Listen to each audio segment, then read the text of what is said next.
So I think this prediction or these predictions should be slightly reserved for Friday night and seeing what the fighters weigh on the scales. And maybe we should do a little bit of content there afterwards and give our like official final predictions on it. Or maybe you can find it on social media if I change my mind. But this is the way I'm going to go for it now. I'm going to stick my head above the parapet, as it was, whatever the phrase cliche is. I think that when it comes to conversations surrounding Oleksandr Usyk and the full form of Oleksandr Usyk and just how good he is, I think we've seen just how good he is now. In that first fight, he played his full hand, and there's no more mystery about how good Usyk is. We've known for a long time just how good it is, but how high of a level can he get to? And I think that was him at the highest level, which was a close decision victory on the judges' scorecards, which saw him nearly get out his most closest competitor in the form of Tyson Fury out of the ring in that 9th round, but wasn't quite able to do that. Now, I usually don't eat up promoter spiel at all, but I do agree and do feel that there's some reasoning and sense in the idea that Tyson Fury didn't have a full and complete camp going into that fight. And that's because we've seen the evidence of the cut.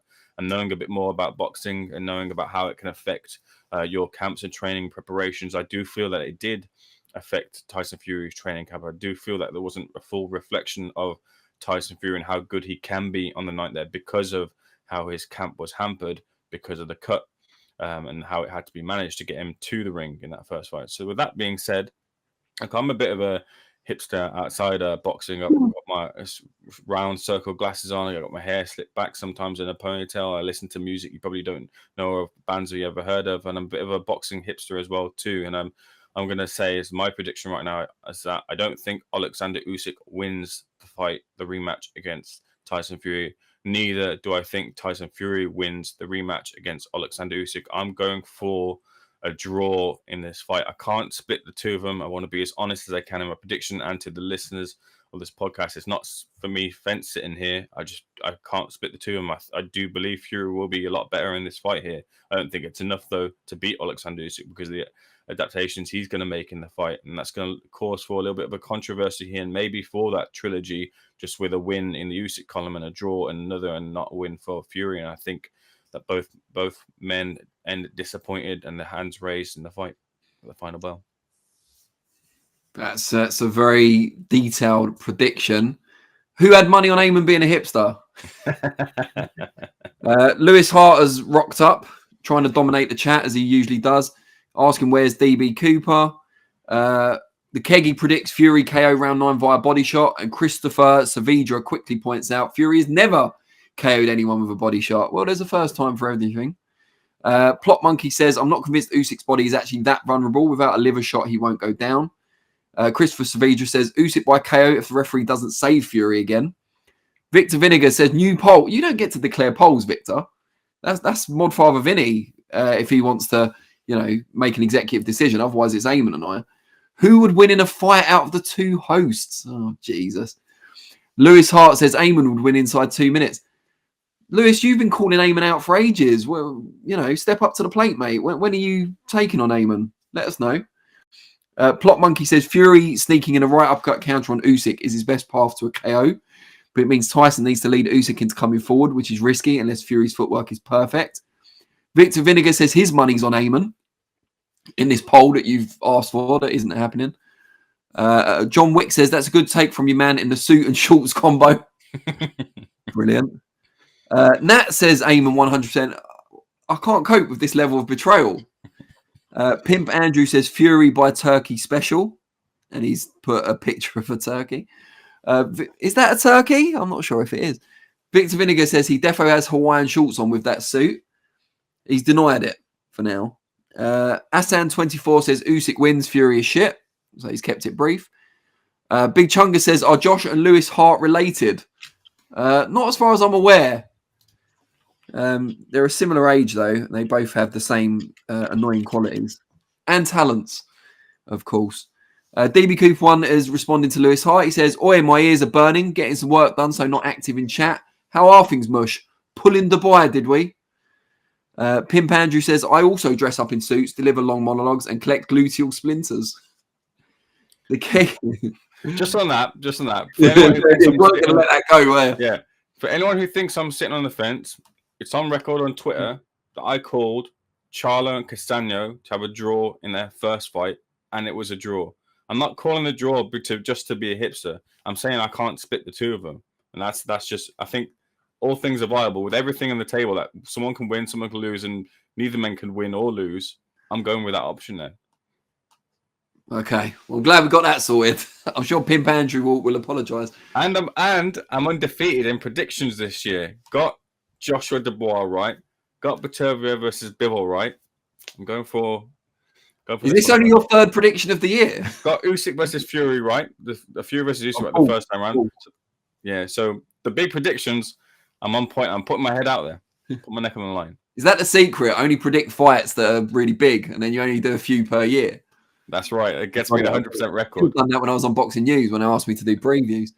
The Keggy says, Danny, how come you're not going to be in Riyadh?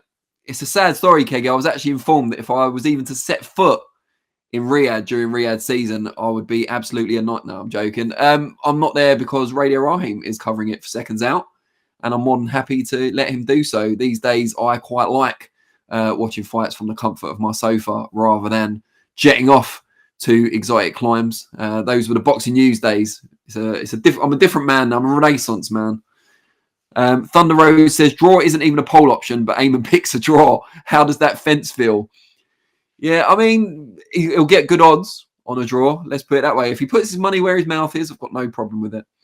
Lewis Hart says to DB Cooper 1, no probs, mate. All good. No pulling, mate, unfortunately.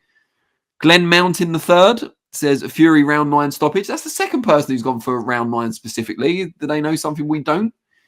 Betting's going to be suspended soon because of SO Live.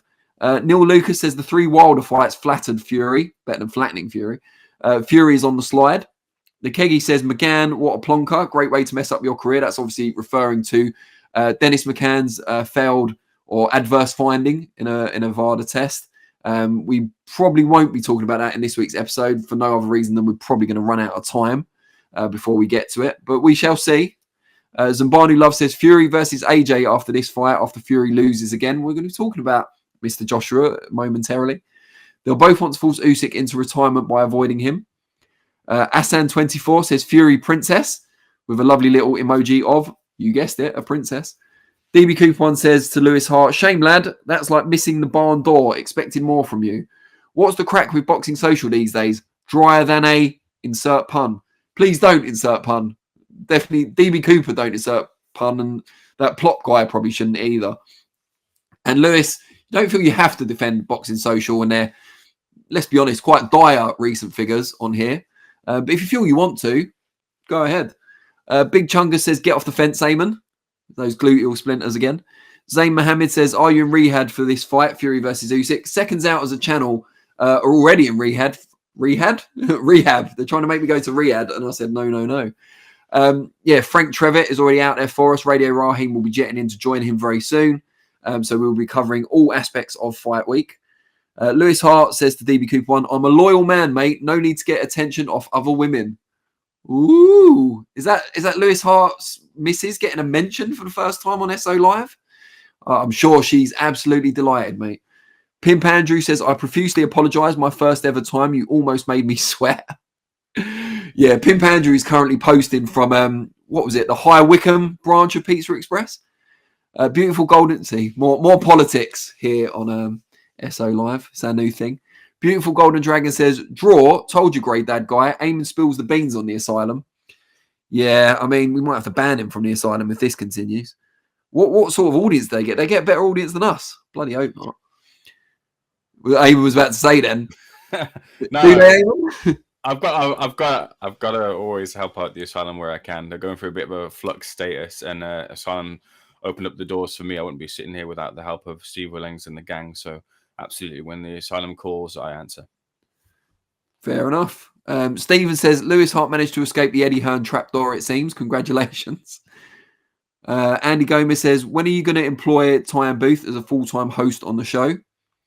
Yeah, I mean, I would like nothing better, but I think we'd probably push the owner ever further to a premature death via stress if we did that. So probably no time soon. Stephen Butterworth, here at Seconds Out, it's Team Fury. We expect a Fury win. He's now the big underdog now, unfortunately. I'll give my prediction in a minute, but I've got to get through these chats first. We do appreciate everyone who sent in a chat. We are the most interactive show on Boxing YouTube, so please keep them coming. DB Cooper 1 says, Lewis Hart is a taken man I see, keeping up appearances in public. She doesn't need to know mush. You should do a management takeover of Boxing Social, lad. Yeah, I mean, I think he could probably improve their fortunes. MB says, first fight, the pressure was on Fury. Now he's been beaten. The tables have turned. Stephen Butterworth says, we wanted Danny Flexen out in Riyadh, but he had other commitments, ones we can't divulge, unfortunately. Please don't mention the Kinahan interview again, Stephen. Lewis Hart says, to be fair, mate, you aren't wrong. She won't know. Talking about his real girlfriend, we assume, at the moment. DB Cooper says, what is this Boxing Asylum? Is it on YouTube? Give it a plug. When are you live? Go on then, Eamon. Go for it. Boxing Asylum has been on YouTube for a number of years now. Hardcore boxing fans get to go on there. Anyone can contribute as well, so you're very welcome to jump on Boxing Asylum every Sundays from 8 p.m. till whenever they're off. Usually try and give a couple of hours of content hosted by Matty D. Gillenardo. Steve Wellings also pops in and out every now and again. Rob Kelly, Andy and the gang as well too, Ozzy, and a few others as well. Haven't been as quite on the panel as maybe in few years gone by, some of the regulars, but like I said, a state of flux. Des as well too, cannot fail to mention Des has offered a lot to the podcast. But if you're a hardcore boxing fan and you want that hardcore boxing conversation, then that's the podcast absolutely for you. They gave birth to a lot of kind of characters within boxing. I wouldn't call myself a character, but they definitely helped me. A fella by the name of Porky. I don't know if you know who that guy is, but I think he got his start at the Asylum as well too, and a few others as well. So yeah, definitely one for the absolute hardcores of boxing fans. Sounds like the Asylum's got a hell of a lot to answer for. Pimp Andrew says, Woking, Danny. Woking, you're right. It's not High Wycombe. It was Woking where Pimp Andrew was not sweating, but also not where in somewhere he wasn't supposed to be. Nat says, Stephen, Flexen needs to be on his sofa watching the fight so I can see his tears in real life when Fury loses again. You're giving away my prediction. Why is everyone giving away predictions? Christopher Saavedra says, what worries me is Turkey's complete bias towards Fury. I think that's a little unfair. Are the judges and referee going to be fair? I mean, he did lose the first fight. I think they probably could have got away with him if there was some corruption involved. They could have got away with him winning a split decision. It wouldn't have been the worst decision of the year, would it? Zambanu Love says, Fury versus AJ after this fight, after Fury lose. Oh, no, we've said that. Again, it's our glitch, apparently. DB Cooper 1 says to Lewis Hart, you and Eamon should join that midget Parsons on the stomping ground. Those lot are living the life. Meanwhile, SO has January Christmas dinners in KFC. I said it was a Turkish restaurant. I'm not sure where you got KFC from. Colonel Sanders was a purebred American. Yeah, no one's going to be leaving for the stomping ground. Not from seconds out anyway. Lewis Hart can do what he wants, but Eamon's staying. Eamon's staying forever. He's locked in. He's got a golden handcuffs contract. The Keggy says predictions in the other two heavyweight fights on the card. We'll get to that if we get time, but everyone really wants to talk about Fury Usyk and AJ, which we'll be coming to in a minute. Big Chungus says, Eamon, you are a character. It's your number one fan. President of the Eamon fan club there, Pig Chungus. Pig Chungus, did I just say? That was a Freudian slip. Stephen says, he who must not be named won't be mentioned again. Respect to Eamon Khan for recording a great interview, but it wasn't to be. Yeah, cutting room floor. The Keggy says, Porky is an acquired taste. Yeah. Tyson by 9th round KO, which he said already, I believe. And DB Cooper's now talking about Michael Benson, so we don't need to read that one out necessarily, although he will be missed. I'll give my prediction because I need to take my son to kickboxing in about 3 minutes' time, so I'll keep it concise. I think Fury can get the job done this time. I think he can start a bit faster, dictate the pace more, as I was saying earlier. And I think he can pin Usyk back for longer, make him think more, and limit his activity in a way he wasn't able to do or didn't do, certainly, the first time around. I think the first time there was an element of coasting. I think he got drunk on his success. And instead of getting greedy and trying to get more and more success and, ruining it that way, he actually decided to ease off on the work rate because he thought he was winning at a canter. It seemed to me that he thought the tide of the fight had turned irrevocably, and all he needed to do was maintain his control over the distance, and that would be enough to win the fight. And he was proven wrong, and Usyk dug deep and came back into the fight and nearly got Fury out of there. And I don't think Fury is foolish enough to make that same mistake twice. I think he'll respect Usyk more going into the rematch. How could he not? He's the only man to have beaten him as a pro. And I think that will not only focus his mind more in preparation, as we've already seen from the shape of him and from the camp being closed off. I think in the ring, he will be focused for 3 minutes of every round. And I think the success he does have, while it might, bolster his confidence, I don't think it will cause him to coast along as it did I believe, in the first fight. I think he'll adapt when he needs to. I think he'll push forward more, and I think he will take advantage of his moments in the fight a lot more than he did the first time around. And I think he can get the job done. I think it will be on points. I don't see him getting Usyk out there. He's a very tough man, and I don't see him being there for 3 or 4 punch combinations, even if Fury decides to throw them. I think if he takes a big shot like that uppercut the first time around, I think he'll move away. I don't think he'll get a chance necessarily to knock him out, but I think he'll do enough. I think his activity, his jab, and his body punching will be enough to get a close but clear, unanimous victory on the cards this time around and set up the trilogy for 2025. I'll just quickly go through the chat before I dart off. Joe Nash says the best version of Fury beats the best version of Usyk. The question is, what version of Fury will we get? The Keggy says 100% agree with Danny's prediction. Well, it's not 100% because you think he's going to knock him out, and I think he's going to win on points. But I appreciate the support nonetheless. Christopher Savija says Fury didn't ease off. He was exhausted. You can see how he lost his boxing form, and Usyk started catching him with brutal overhand lefts. Pimp Andrew says starting faster is key. I'm expecting big moments in the fight within 4 rounds. Great show, guys. Stephen Butterworth says, Danny Flexen got me hyped. Lovely prediction. I 1000% agree. So he's gone a whole further than the Keggy, which is appreciated. Now, we're going to...